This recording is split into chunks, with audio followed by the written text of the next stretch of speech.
Welcome to my channel. Miscarriage বা গর্ভপাত খুবই বেদনাদায়ক ব্যাপার, বিশেষ করে যারা বাচ্চা নেওয়ার চেষ্টা করছেন তাদের কাছে। পিরিয়ড মিস হওয়ার পর শরীরে গর্ভধারণের প্রায় সব লক্ষণ প্রকাশ পায়। ইউরিন টেস্ট করেও দেখা গেল রেজাল্ট পজিটিভ, কিন্তু আলট্রাসোনোগ্রাফি করার পর ডাক্তার বলছে বাচ্চার হার্টবিট নেই, এবং আরও 2 সপ্তাহ পরে ডাক্তার বলেছেন আলট্রা করতে। এটি আসলে কেন হয়? আজকের ভিডিওতে আমি আপনাদের সাথে আলোচনা করব গর্ভধারণের পর কখন বাচ্চার হার্টবিট বোঝা যায়, গর্ভ অবস্থায় হার্টবিট না আসার কারণগুলো কি কি, গর্ভ অবস্থায় বাচ্চার হার্টবিট না আসলে আমাদের কি করণীয়। তো চলুন শুরু করা যাক। এখন আমাদের প্রশ্নে ফিরে যাই। গর্ভধারণের পর কখন বাচ্চার হার্টবিট বোঝা যায়? মেয়েদের প্রজননতন্ত্রের দুপাশে 2টি ওভারি থাকে, যেখানে বাচ্চা হওয়ার জন্য ডিম্বাণু জমা থাকে। আমরা জানি প্রতি মাসে মাসিকের একটা নির্দিষ্ট সময়ে মেয়েদের বাচ্চা হওয়ার জন্য ওভুলেশন বা ডিম্বপাত হয়। ওভুলেশন নির্ভর করে মেয়েদের মাসিক কতদিন পর পর হয় তার উপর। ওভুলেশনের সময় যখন কেউ মিলন করে, তখন মেয়েদের ডিম্বাণুর সাথে ছেলেদের শুক্রাণু মিলিত হয়ে একটা ভ্রূণের সৃষ্টি করে, যাকে মেডিকেলের ভাষায় বলে ফার্টিলাইজেশন। ফার্টিলাইজেশনের পরে এই ভ্রূণটাই জরায়ুতে এসে বসে যায় এবং গর্ভধারণ হয়। ডিম্বাণু জরায়ুতে এসে বসে যাওয়াকে বলা হয় ইমপ্লান্টেশন বা গর্ভরোপণ। ফার্টিলাইজেশনের পর ভ্রূণ জরায়ুতে বসতে 6 থেকে 10 দিন সময় লাগে। তখন পর্যন্ত আপনি কিন্তু কিছুই জানেন না আপনার শরীরে কি হচ্ছে, আপনি আদৌ কি গর্ভধারণ করবেন কিনা। ভ্রূণটি জরায়ুতে বসার 1 সপ্তাহ পরে আপনার পিরিয়ডের সময় আসে। সেই সময় শরীরে এসিজি বা হিউম্যান কোরিওনিক গোনাডোট্রপিন নামক হরমোনের মাত্রা বৃদ্ধি শুরু হয়। ফলে আপনার পিরিয়ড মিস হবে এবং গর্ভধারণের লক্ষণ প্রকাশ হবে। তখন আপনার গর্ভের বয়স অলরেডি 4 সপ্তাহ হয়ে গেছে, কারণ গর্ভধারণের বয়স হিসেব করা হয় আপনার শেষ কবে মাসিক হয়েছিল সেই দিন থেকে। পিরিয়ড মিস হওয়ার 1 সপ্তাহ পরে ইউরিন টেস্ট করার পর ইউরিন রেজাল্টও পজিটিভ আসে। তার 1 সপ্তাহ পরে বাচ্চার হার্টবিট শুরু হয়, অর্থাৎ ওভুলেশনের মোটামুটি 4 সপ্তাহ পরে বাচ্চার হার্টবিট আসে। কিন্তু অনেক সময় ওভুলেশন ঠিক কবে হয় আমরা বুঝতে পারি না। তাই সহজভাবে বললে, আপনার মাসিক যেই দিন শুরু হয়েছিল সেই দিন থেকে হিসেব করলে 6 সপ্তাহ পরে গর্ভের সন্তানের হার্টবিট শুরু হয়ে যায়। আরেকটু সহজ করে বলি, মনে করুন আপনার 28 দিন পর পর মাসিক হয়। ধরা যাক আপনার জানুয়ারির 1 তারিখে মাসিক শুরু হয়েছিল, জানুয়ারির 29 তারিখ আবার পিরিয়ড হওয়ার কথা, কিন্তু হয়নি। আপনি গর্ভধারণের লক্ষণ দেখতে পেয়েছেন এবং ফেব্রুয়ারির 5 তারিখে ইউরিন টেস্ট করে দেখলেন আপনার ইউরিন রেজাল্ট পজিটিভ। তাহলে ফেব্রুয়ারির 12 তারিখ আপনার গর্ভধারণের 6 সপ্তাহ। এই 6 সপ্তাহ বয়সে আলট্রা করলে বাচ্চার হার্টবিট সচরাচর পাওয়া যায়। বাচ্চার হার্টবিট নির্ণয়ের জন্য 2 ধরনের আলট্রা করা হয়। একটি হচ্ছে টিবিএস বা ট্রান্সভ্যাজানাল আলট্রাসোনোগ্রাফি।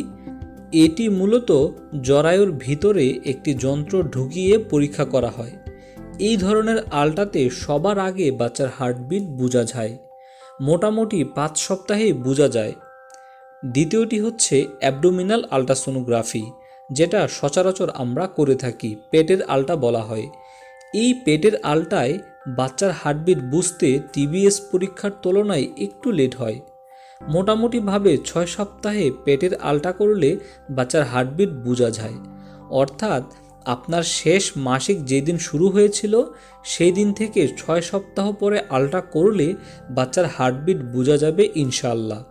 তবে আপনার পিরিয়ড যদি 35 দিন পর পর হয়, তাহলে কিন্তু 6 সপ্তাহে বাচ্চার হার্টবিট আসবে না, কারণ আপনার মাসিক যদি 35 দিন পর পর হয় তাহলে ওভুলেশন হবে মাসিকের 21তম দিন, যেহেতু ওভুলেশনের 4 সপ্তাহ পরে বাচ্চার হার্টবিট আসে, সেজন্য গর্ভধারণের 7 সপ্তাহে আপনার বাচ্চার হার্টবিট আসবে। এক্ষেত্রে মাসিক যেদিন শুরু হয়েছিল সেই দিন থেকে 7 সপ্তাহ পরে আলট্রা করলে হার্টবিট বোঝা যাবে। এখন আলোচনা করছি আলট্রাসোনোতে বাচ্চার হার্টবিট না আসার কারণ কি। ইতিপূর্বে আমরা জানতে পেরেছি যে ওভুলেশনের 4 সপ্তাহ পরে বাচ্চার হার্টবিট আসে। যদি এমন হয় আপনার মাসিক সাইকেল বড়, মানে 35 থেকে 38 দিন পরপর মাসিক হয়, তখন আপনার বাচ্চার হার্টবিট আসবে গর্ভধারণের 7 সপ্তাহ বা তারপরে। কিন্তু আপনি 6 সপ্তাহে আলট্রা করেছেন, তখন কিন্তু বাচ্চার হার্টবিট আসবে না। অথবা আপনার পিরিয়ড অনিয়মিত ছিল, আপনি জানেন না কবে গর্ভধারণ করেছেন, সেক্ষেত্রেও কিন্তু সময়ের আগে আলট্রা করার কারণে বাচ্চার হার্টবিট নাও আসতে পারে।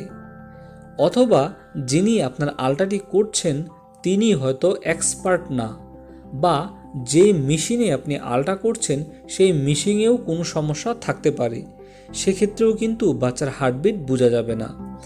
এছাড়া যদি কোনো কারণে আপনার গর্ভের ভ্রূণটি নষ্ট হয়ে যায় বা গর্ভের ভ্রূণ যদি বৃদ্ধি বন্ধ হয়ে যায়, তখনও কিন্তু আলট্রাসোনোগ্রাফিতে বাচ্চার হার্টবিট আসবে না। যদি আলট্রাতে বাচ্চার হার্টবিট না আসে তাহলে কি করণীয়?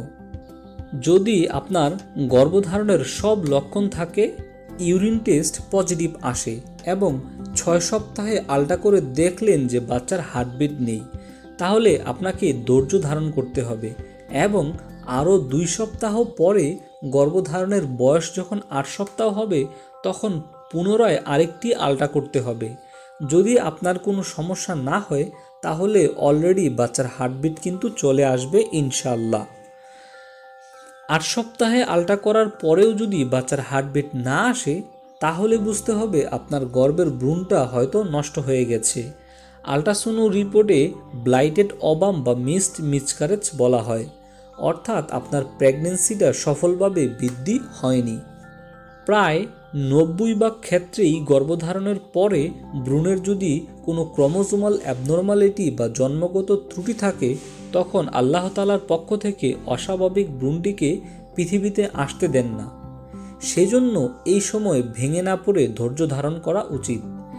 এছাড়া কিছু হরমোনের সমস্যা থাকলে, যেমন থাইরয়েডের সমস্যা, এগুলোর কারণেও বাচ্চার হার্টবিট নাও আসতে পারে। ব্লাইটেড ওভাম বা মিসক্যারেজ হলে কিছুদিনের মধ্যে আপনার ব্লিডিং শুরু হবে এবং ভ্রূণটা আপনি শরীর থেকে বেরিয়ে যাবে। অনেক সময় আপনার ভ্রূণটাকে বের করার জন্য ডাক্তার কিছু ঔষধ দিবেন যাতে করে সহজেই ভ্রূণটা বের হয়ে যায়। ওষুধের মাধ্যমেও ভ্রূণটা পুরোপুরি বের না হলে ডিএনসির মাধ্যমে ভ্রূণটাকে বের করা হয়। এখন প্রশ্ন আসতে পারে, বাচ্চার হার্টবিট যদি না আসে আগে থেকে কি কোনো লক্ষণ প্রকাশ পায়? সত্যিকার অর্থে বাচ্চার হার্টবিট না আসলে আগে থেকে কোনো লক্ষণ বোঝা যায় না। অনেক সময় হঠাৎ করে প্রেগন্যান্সির সিমটমগুলো কমে আসতে পারে, পেটে ব্যথা বা স্পটিং বা হালকা ব্লিডিং হতে পারে। তবে অধিকাংশ ক্ষেত্রেই কোনো লক্ষণ থাকে না, শুধুমাত্র আলট্রাসোনো করতে গিয়ে দেখা যায় বাচ্চার হার্টবিট নেই। আরও একটি প্রশ্ন সচরাচর পাওয়া যায়, সেটি হলো পরবর্তীতে কি বাচ্চার হার্টবিট আসবে, অথবা ক্রোমোজোমাল অ্যাবনর্মালিটি বা জিনগত যে ত্রুটি সেটি কি পরের বাচ্চার ক্ষেত্রেও হবে? উত্তর হচ্ছে না। একবার এমন হওয়ার মানে এই নয় যে পরবর্তীতে বাচ্চার হার্টবিট আসবে না বা জেনেটিক কোনো সমস্যা হবে। অধিকাংশ মেয়েরাই পরবর্তীতে সফলভাবে সন্তান জন্ম দিতে সক্ষম হয়ে থাকেন। তবে প্রথমবার বাচ্চার হার্টবিট না আসলে আপনার উচিত স্বামী এবং স্ত্রী দুজনেই একজন চিকিৎসকের পরামর্শ নিয়ে কিছু বেসিক পরীক্ষা নিরীক্ষা করা বা জেনেটিক স্টাডি, হরমোন স্টাডি করিয়ে তারপর দ্বিতীয়বার প্রেগন্যান্সি প্ল্যান করা। মিসক্যারেজ বা ব্লাইটেড ওভাম হওয়ার কমপক্ষে 3 মাস পরে প্রেগন্যান্সি প্ল্যান করুন, তাহলে এই ধরনের সমস্যা থেকে কিছুটা মুক্তি পাবেন ইনশাআল্লাহ। আশা করি আজকের ভিডিওটি সামান্য হলেও উপকারে আসবে। যদি ভিডিওটি ভালো লাগে বন্ধুদের সাথে শেয়ার করতে ভুলবেন না।